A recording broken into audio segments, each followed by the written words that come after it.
Now we're going to get into the conversation of, does Luka need more help? Good morning. Welcome to the episode of Hard Foul Radio. Appreciate you for spending some time here with me today. This is the show that values time. I value mine. You should value yours. So I appreciate that you're spending some of that valuable time here with me today. Here's where we got to start. So the Clippers are going to the second round. They beat the Dallas Mavericks in Game 7. And Kawhi, over the last two games, played like how we all expected Kawhi Leonard to play when he originally got to LA. 76 points over the last two games, and specifically in Game 7, was playing legitimate all-star, all-NBA level defense and doing it against Luka Doncic one-on-one, which is what we all expected him to do. But why did the Clippers go down 0-2 in the series to begin, and why couldn't the Clippers play like this from the start? Well, if you remember last week, even though the Clippers were down 0-2, I wasn't completely out on them because I didn't think Dallas could shoot the way they did in Game 1 and Game 2 and do that for the entirety of the series. The law of average is a thing. When you're a team that shoots 35% from three for the course of a season, so 70 plus games, normally an 80 plus game season, the law of averages, that's who you are. You're a 30-some% shooting team from three-point line. Dallas was shooting well over 40%, almost 50% during those first two games. You can't keep that up for an entire series. It's hard to keep that up. It's hard to keep that up for the two games they did it. Luka is a 33% three-point shooter. So about one out of every three.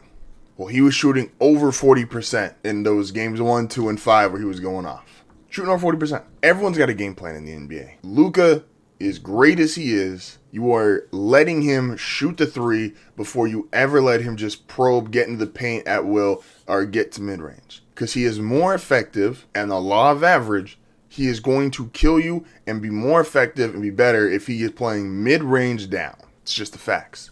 They used to do it to LeBron all the time. Not a great three-point shooter. Yes, can he be a streaky three-point shooter? Of course.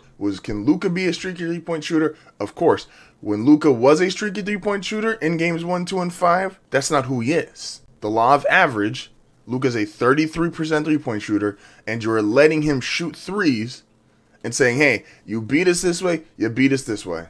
Because if he's making his threes, you can't stop him anyway. The entire Clippers team gets a lot of criticism for the way that they played last year. Let's look at the law of averages. On average, Paul George has been pretty consistent his entire career. He's going to give you 23 plus points per night. He's going to give you really good defense. Is he going to be able to step up and give you 30 a night? No, that's not who Paul George is. Consistently, he's never shown you to be a 30 plus point per game guy. Kawhi Leonard consistently is going to give you 24, 25 plus points per game.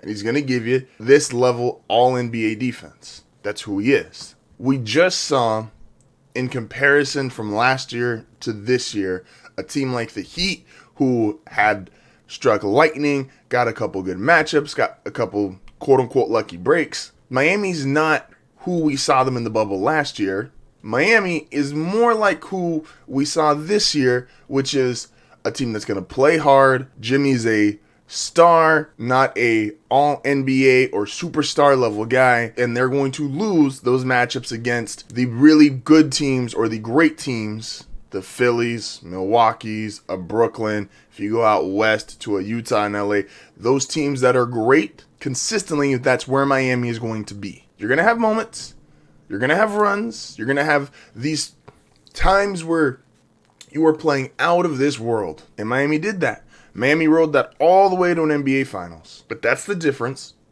in the law of average and you being consistently who you are, and the Clippers consistently being who they are. Kawhi, Paul George, that roster is going to consistently beat the Mavericks. And thus, over the course of a 7-game series, the Clippers consistently played their game. Kawhi had one game that you could call an outlier, and that was the 45-point game in Game 6. But they were consistently them.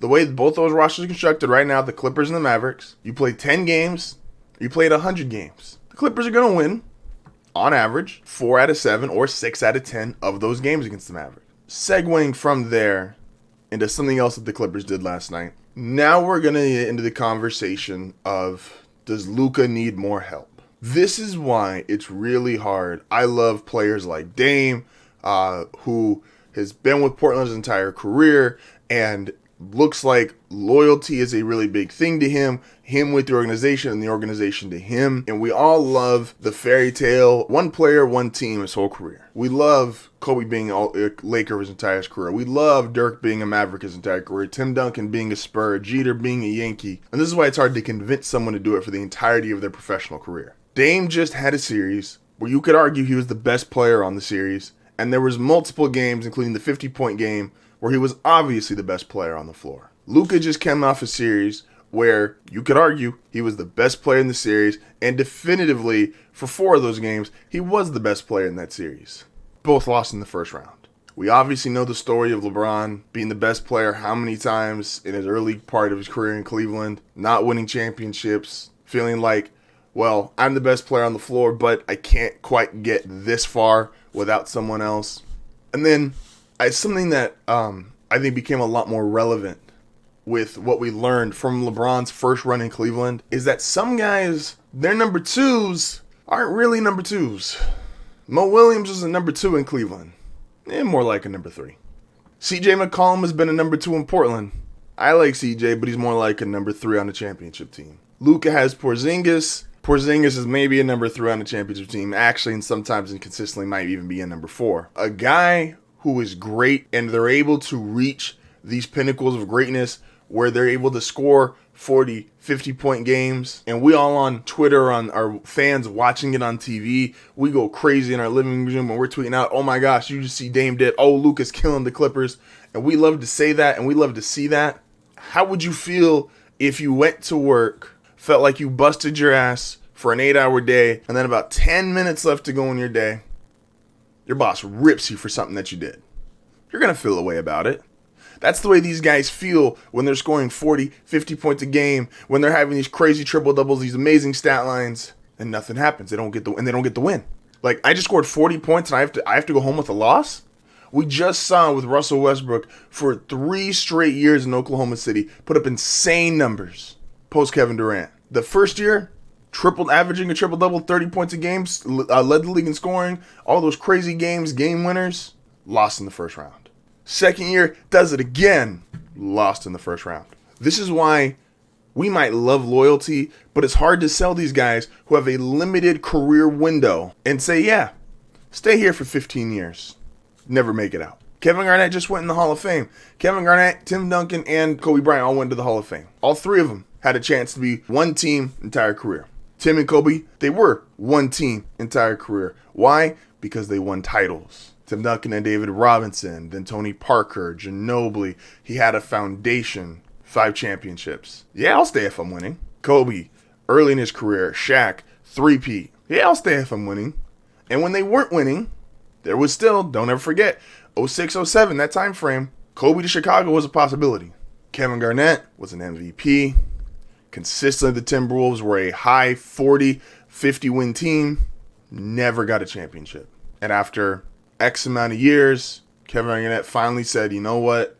I've been loyal as hell. I've played my ass off, worked my ass off every single night. Something's got to give. Gets traded to Boston, gets a title.